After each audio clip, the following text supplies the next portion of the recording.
Hello, I welcome you all to a discussion named as Counseling and Psychotherapy. I have primarily divided my lecture into 6 main sections. They are, firstly, exploring the meaning of spirituality, psychotherapy, and counseling. The second section will be dealing with the role of psychotherapy and counseling among children.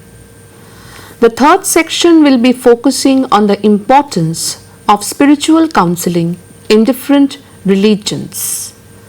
Fourthly, I will try to expatiate on the relationship between psychotherapy and spirituality. Fifthly, I will discuss on the concept of spirituality-centered counseling, and finally, in the 7th section, I will explore spiritual issues in counseling and psychotherapy, which will be followed by a conclusion.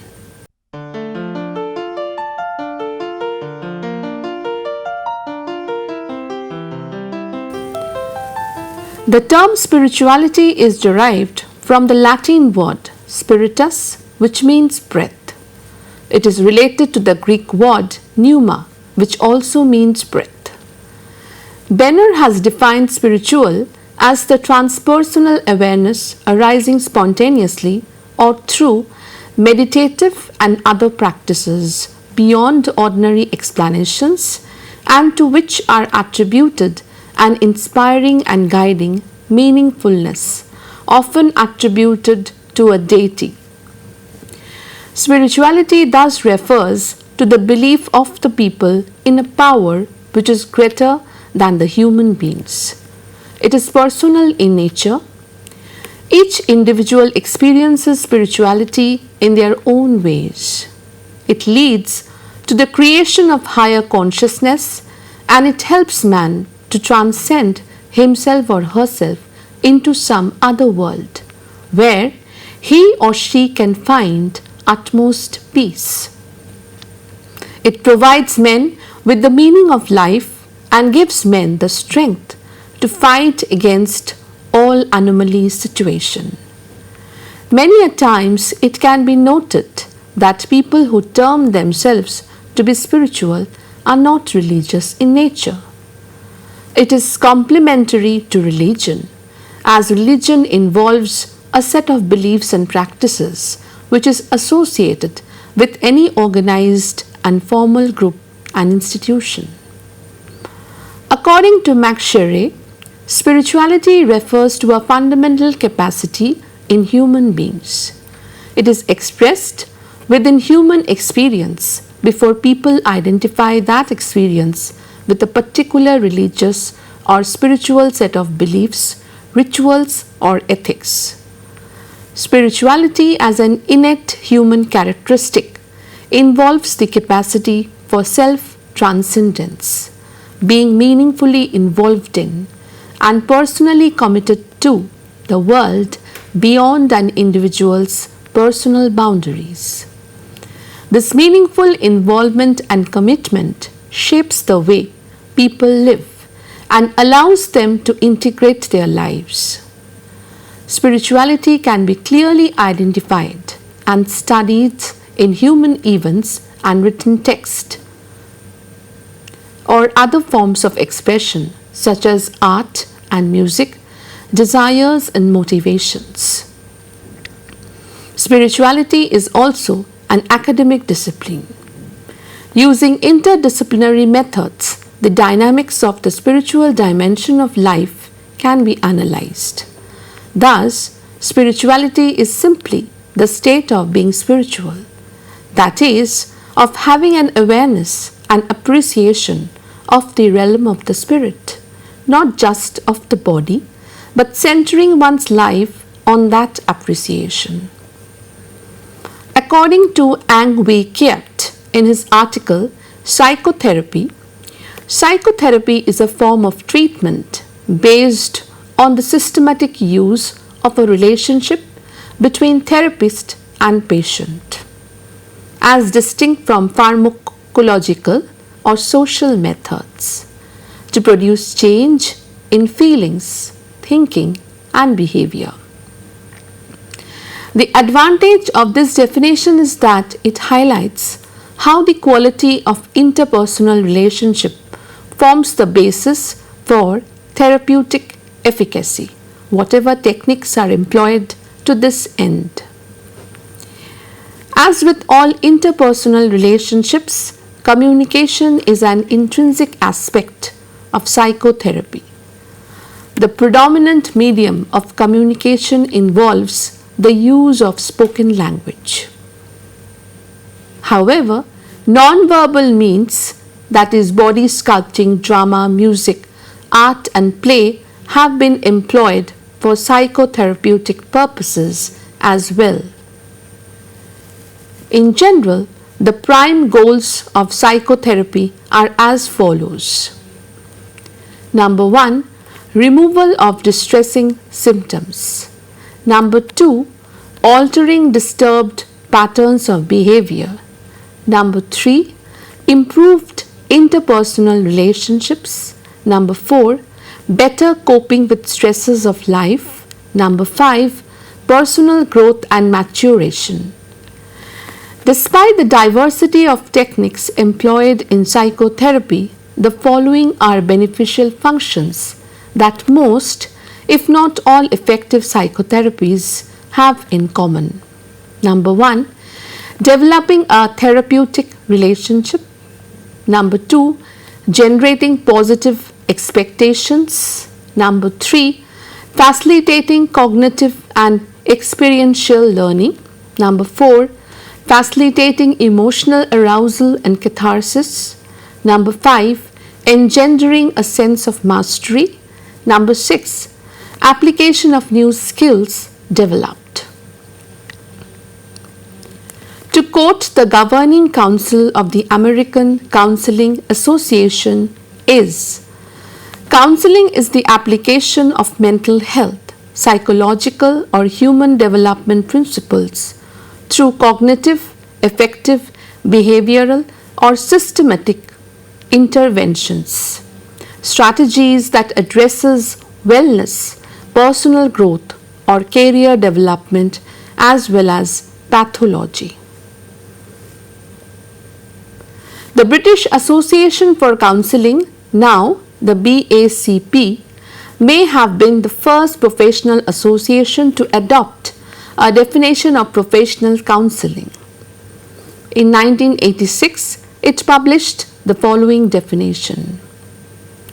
Counseling is the skilled and principled use of relationship to facilitate self-knowledge, emotional acceptance and growth, and the optimal development of personal resources.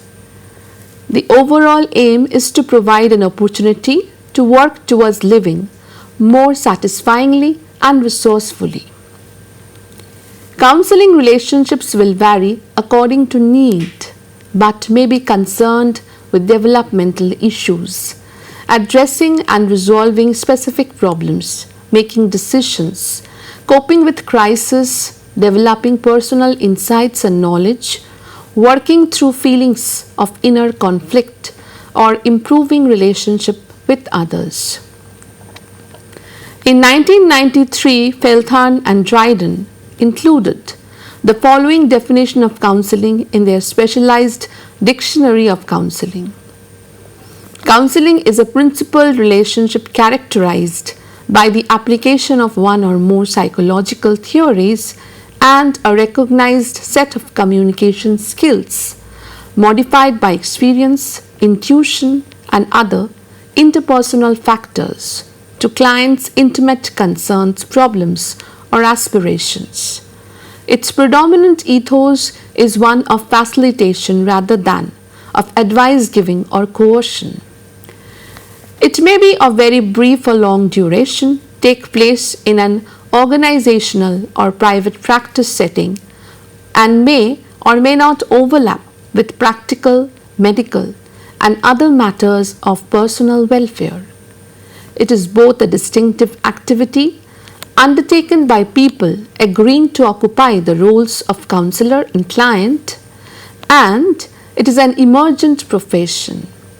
It is a service sought by people in distress and in some degree of confusion who wish to discuss and resolve these in a relationship which is more disciplined and confidential than friendship, and perhaps less stigmatizing than helping relationships offered in traditional medical or psychiatric settings.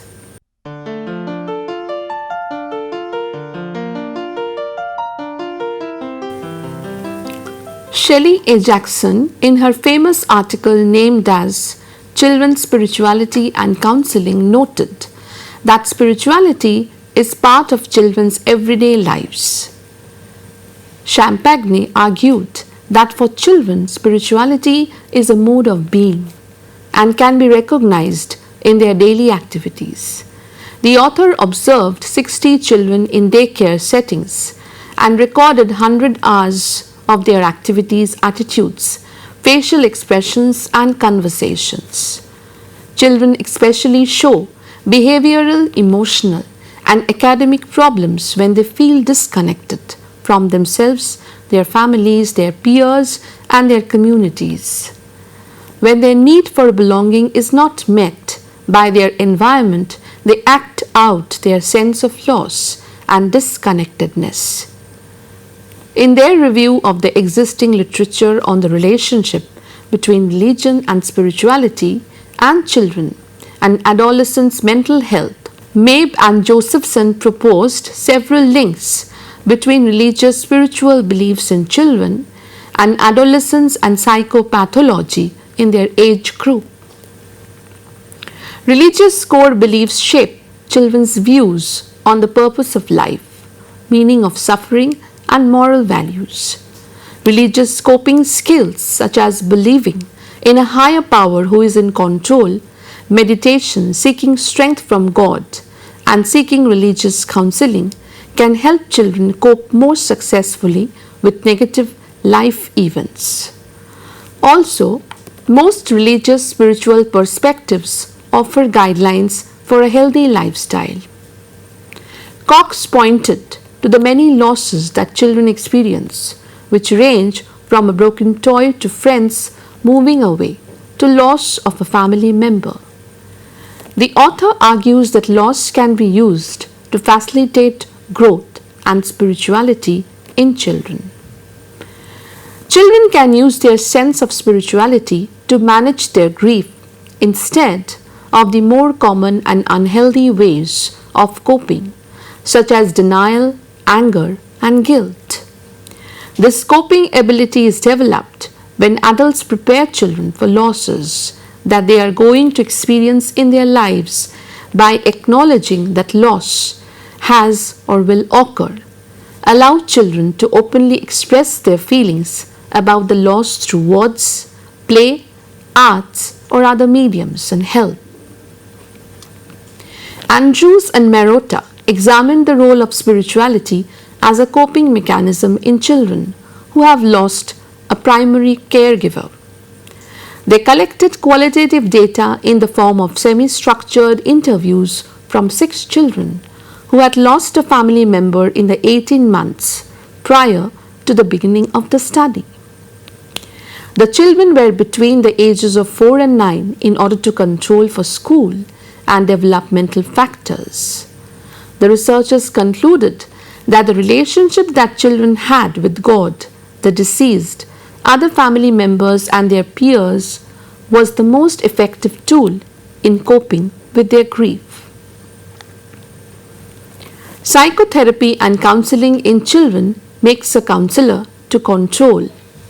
The grief level of the children in the society can be controlled through spiritual counseling and psychotherapy. Children can find out better means of delving with their anger and dissatisfaction. Children's minds are diverted in a way which is desired by the society. They can control their behavior. Spiritual counseling helps the children to cope from the loss they have suffered from in life. It was found by Dillon in 2006 that those children who associated themselves with prayer and worship were more likely to respond to the grief therapy than the other children. Spirituality is associated with play therapy. Landreth and Sweeney regarded play therapy to be a spiritual process where the psychological development of the child takes place spirituality. Sandplay therapy is one kind of play therapy by which the children relates different objects with God, heaven, place. It is through play therapy that children engage themselves with interaction by which their treatment is carried on by the spiritual counselors accordingly. Therefore, children are the best ways on whom a spiritual counselor can empirically investigate and bring out the results. Works and researches of numerous theorists promote the fact that spiritual counseling and psychotherapy promotes fast healing of the children in the society. It helps in mainstreaming the children in the society.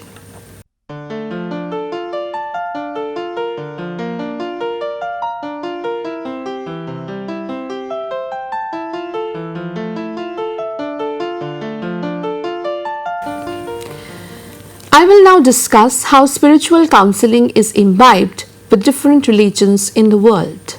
Firstly, Christianity. According to Vanessa Alexandria Chant, in her doctoral thesis, Integration of Spirituality in Christian Counseling, it was noted that prayer is central to Christian practice. It is described as communion or conversation with God. Christian counseling deals with the following points. Number 1, prayer. It is considered to be an internal interaction with God. One can vent out all their feelings through the process of prayer. Number 2, forgiveness.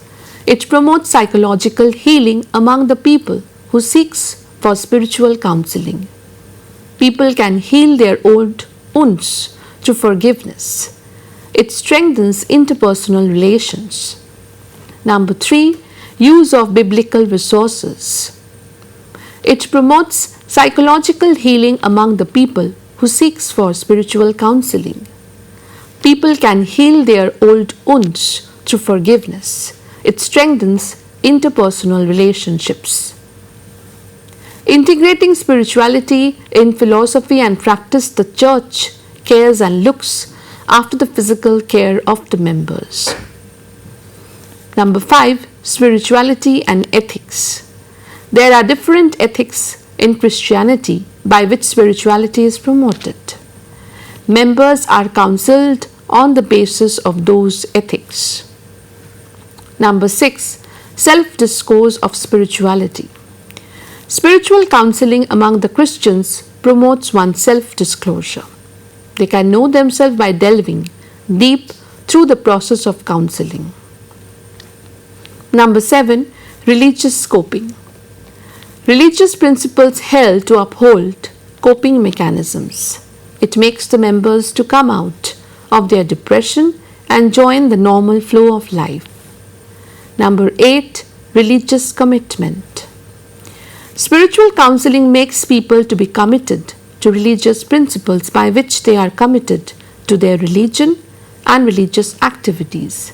It helps to heal themselves from within. Number 9, religious counseling.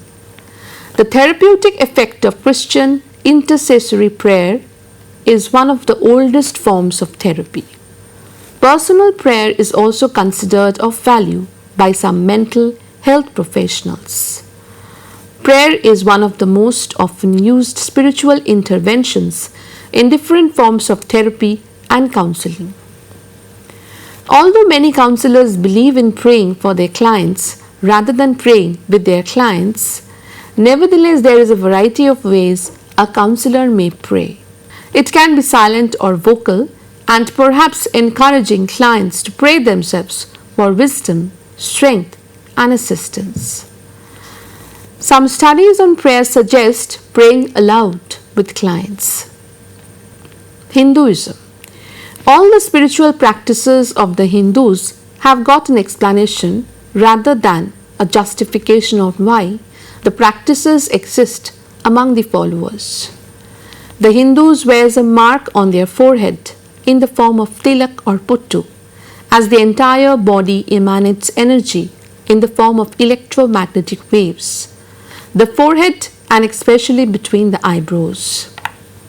The tilak and puttu cools the forehead, guards us, and prevents energy loss. Sometimes the total forehead is covered with chandan or bhashma, which is also known as the holy ash, as a mark of fast healing from any disease. Bhashma is also applied in different parts of the body. Individuals are thought to heal faster by the application of any holy material. Many a times the holy flower from the flower bed of the god or goddesses is kept in touch with all the ill patients as they are thought to heal fast. There are different ways of spiritual counseling, such as reciting the word Om makes man to be calm from within. The vibrations created in the body of the people by pronouncing Om is believed to be beneficial for the healing of the individual. Prayer in Hinduism is also considered to be essential by the spiritual counselors. Psychotherapy is promoted with the medium of prayer in Hinduism. Different therapists makes the patients perform yoga by which healing is promoted. Spiritual counselors show the patients different postures by which they can release their mental constraints and be calm from within. Different therapies are bringing up new measures in order to promote counseling and psychotherapy among the members. One of the therapies mentioned by George Matthew is the varieties of religious therapy. It proclaims that Hinduism believes in the practice of meditation, which is one of the methods of psychotherapy.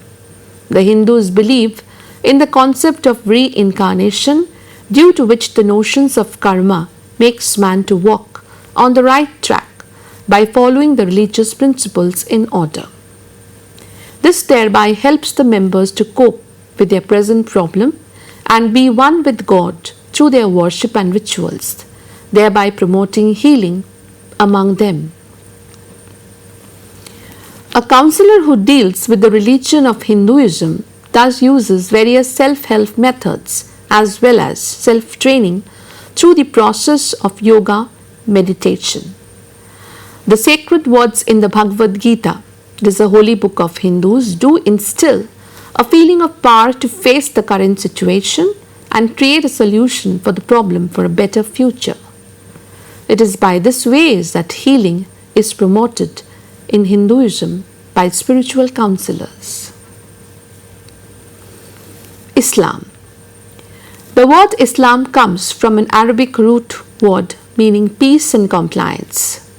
Islam is a noun, masdar, in Arabic. The teaching of Islam includes that one can only find peace in one's life by submitting to the Almighty God, that is Allah, in heart, soul, psyche, and deed. It is the name identifying the faith tradition and community of those who believe that there is one God and that the Prophet Muhammad was God's messenger, and the person who submits is a Muslim. The Muslims generally practice spiritual life. When an individual denounces the materialistic things in life and turns to individual ibadat or prayer. The different mechanisms of providing psychotherapy and counseling to the followers of Islam are: Ibadat comprises of the Salat, that is prayer, Zakat, that is alms giving, Swam, that is Ramadan fasting during the holy month of Ramadan, and the Hajj, that is pilgrimage. These promote mental well-being of the individual, as doing charity is believed to bring about peace in the lives of the Muslims. The Muslims pray 5 times a day, which is again considered to be essential to regulate their health condition, thereby healing them. Prayer leads to meditation and concentration, by which the Muslims can focus on any one object, which brings serenity in their lives. Dua is generally an unprompted amorphous conversation with God. This is also believed to promote healing. Spiritual counselors ask for dua from God so that the patients can be healed fast from their pathological conditions and have a better future.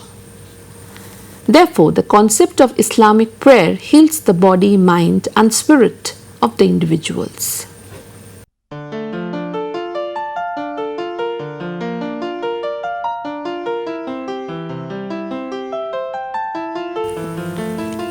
According to Michael Utz, psychotherapy is the very young daughter of the religious soul care. In ancient times, healing of the mind and soul was a religious matter. The religious community and pastoral care served as psychotherapy in former centuries. There is some research evidence that religious involvement is associated with better physical and mental health and longer survival. Strong religion-health connection was found in numerous researches in the modern 21st century. In their survey, George, Ellison and Larson have identified 4 potential mediators of the religion-health relationship.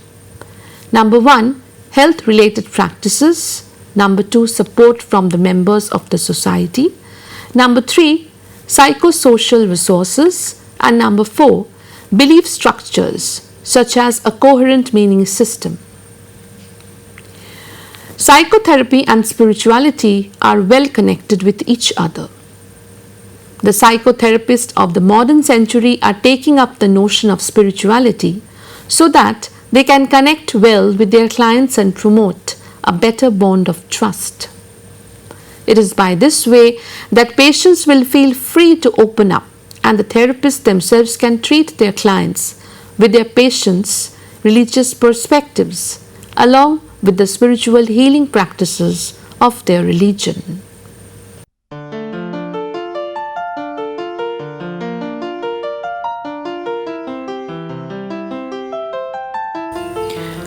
Dennis Lyons, in his book named Spirituality in Counseling and Psychotherapy, noted that spiritual factors may not be the present problem brought to counseling, but may underlie the way by which the client sees the world. Spiritual beliefs may predetermine the client's moral options in day-to-day dilemmas. Clinical work such as bereavement, anonymity and social isolation, alcohol and substance abuse, sexual orientation confusion, and suicide may have addressed with conventional counseling. Psychodynamic, humanistic, existential, cognitive behavioral, along with eclectic and integrationist models, but might just as appropriately be addressed through spiritually centered counseling. Some clients come specifically for religious-based counseling for issues relating to their personal faith. In ancient India, gurus or sages used to act like spiritual masters in the society, as they used to provide spiritual counseling to the members of the society. Treading on the path of history, one can mark the fact that even the kings during the monarchical system of India used to take advice from their spiritual masters and used to clear all their apprehensions before taking a decision. Thus, spirituality provides calm, serenity, as well as tranquility in the minds of the patients, thereby affecting their health status. It helps them to heal from within. It creates a strong bond between the patient and the counselor. They feel confident on the methods of counseling, and thus the goal of healing the clients is achieved by the counselors.